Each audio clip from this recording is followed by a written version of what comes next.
Hizbullah melancarkan serangan besar-besaran terhadap aset militer Israel di wilayah Palestina Utara yang diduduki. Serangan tersebut mencakup roket, tembakan artileri, dan pesawat nirawak. Serangan terfokus pada pertemuan militer di Marun al-Ras dan Al-Abad, serta pemukiman Ma'alot Tarshiha.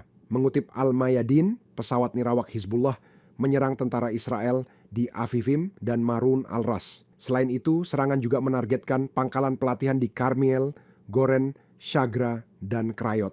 Serangan dilanjutkan ke pangkalan Amiat dan rumah berbenteng di Keafarkila. Pesawat kamikaze digunakan untuk menyerang pangkalan Ragavim dan lokasi pelatihan Brigade Golani. Serangan roket terkoordinasi juga menyasar pemukiman di berbagai wilayah Israel.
Download Tribun X sekarang, menghadirkan lokal menjadi Indonesia.